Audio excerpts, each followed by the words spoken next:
Fantastic, awesome, well done.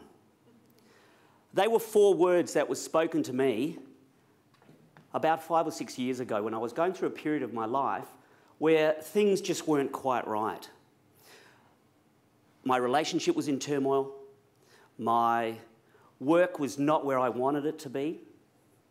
I had no sense of power, no sense of direction, no sense of focus.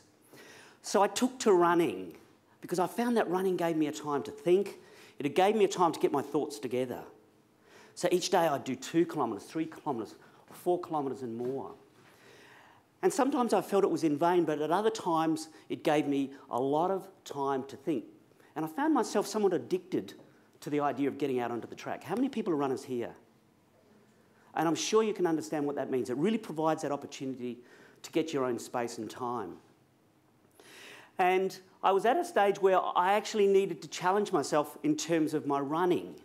I was doing distances of 8 to 10 Ks and really enjoying that. But because I was thinking so much more, that wasn't actually long enough to do the thinking that I needed to do. So one day I thought, well, I'm going to really challenge myself here and do the longest distance that I had ever done. So I got up at about 4 o'clock one autumn morning and took off from the Adelaide Hills where I live and decided to do the Waterfall Gully run. Now, I didn't go straight over the hill to Waterfall Gully. I thought I'd come down the freeway along Port Rush Road, back up through Waterfall Gully. So it was a morning much like today, cold, wet, but as you know, when you're out on the track, you're in your own space. It's just a magnificent environment. And I'd got partway up Waterfall Gully, and I was feeling somewhat exhausted. In fact, really, to say that I was doing anything more than just crawling was really quite an overstatement in many regards. But I saw a lovely figure in front of me. And I tell you, it's amazing what you'll do when you see something that's really quite tantalising, particularly at 4 o'clock in the morning after already doing 26 kilometres and quite tired. And I thought, I wonder who that could be at this hour of the morning. And so sort of all of a sudden picked up my pace. You know, the chest was sticking out more, and I got that extra bit of energy and walked past, and of course, you know, very calmly, oh, hi there. And, you know, she said, oh, hi. And so therefore I took that as an invitation to stop and have a conversation. Would you take that? I did. I did. I did. And she said, and how are you going? What are you doing out here at this hour? And I thought, I'm just enjoying a run. You know, pretty cool. I didn't say how far, but she asked, so I didn't. No, she didn't actually ask. I think I just dropped in there. I'm about the 26K mark, longest run I've ever been on, in fact. And I thought I'd just finish off by heading up this hill. And, you know, and I'm really feeling good at this stage because someone showed an interest. The fact that she was simply breathing and walking on the path, I took as showing interest. So in that regard, seriously though, she talked to me for the next hour. We took an hour to walk only a couple of kilometres up the rest of the Waterfall Gully Hill. We spoke of diet, we spoke of nutrition.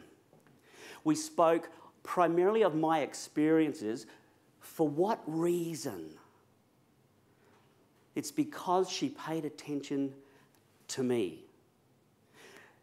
When she asked me how far I'd gone, I'd said 26 kilometres, she said, fantastic.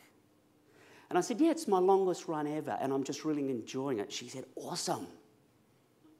And I said, when I get home, I'm going to celebrate and sit back and feel happy for what I've achieved. She said, well done. We left, we parted. She asked for my name and address. And she wanted that purely for one reason. Just as we were leaving, having spoken all about my experiences, I tried to get a few questions in, but she kept putting it back to me. Every time she put it back to me. She said, you might be interested in a run that we do. And I'm like, oh yeah, what's that? Tell me about that. She said, each year we do a 24-hour run. I'm thinking, I've just been talking about how much I've enjoyed my 26 kilometres in a 40-kilometre run, and she's doing 24 hours. And I said, oh, what you've done before? And she said, you've done it a few times. And she said, in fact, I did it last year here in Adelaide. And I said, oh, okay, how many kilometres did you do? And she, oh, it doesn't matter. And I said, no, tell me. We've been together for an hour now, and I'm enjoying your company. Tell me about your run. How many kilometres? How many kilometres do you think she did in 1 hour? Call out some numbers. 100. Keep going. 200. Little bit less, 183 kilometres. Let's just think about this for a moment, though. My 26 kilometres, I've just been sprouting about myself for an hour going up Mount Lofty, and she calmly drops in that she'd done 100 kilometres the year before.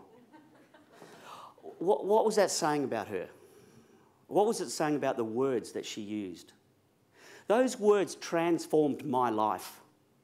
She was kind enough to send me a letter, which I received within about a day. Because we spoke of nutrition, she said, oh, you should try these energy bars. And I still love it when I look at the letter occasionally. And it says, Daryl, you might enjoy these energy bars. They're chocolate, they really taste good. They're a bit out of date, but when you're really hungry, they're okay. But you know, I actually haven't eaten that chocolate bar because of what it represents. I've never seen that lady again, nor would I want to, except on a casual walk. But the change that she created in my life was amazing. So really, what was going on? What was going on? What was going on in the brain, maybe? Did she know how to motivate me, or was she just genuine and sincere? She was probably genuine and sincere, but in that she either consciously or unconsciously knew the power of words and the transformation that they can make. So what we're going to look at now, for a couple of moments, is how words change our neural networks. Ian's already spoken about neurons. We saw neurons floating around the place all the while a minute ago. So let's explore what those neurons are. And more particularly, we're going to look at the medial forebrain bundle and the periaqueductal grey. Now, I'm sure you've read all about them. There were probably 2 horses in last year's Melbourne Cup with names like that, wouldn't they, just about? Has anybody heard of the medial forebrain bundle? Show of hands? Yep. Great outcome. You have? Excellent. Keep it a secret. The periaqueductal grey? Probably the same person. Okay, no. In that case, it doesn't really matter what I say tonight. Hopefully you'll believe me. But if you want to Google it, find out a little bit more. But what I want you guys to do in your table groups, in fact, a combination of table groups here, and all of a sudden people are getting very nervous. It's like, do I have to do something? Yeah, you have to get out of your comfort zone, that I know zone, into that place that you don't like, that we actually call the learning zone. So let's do some learning here.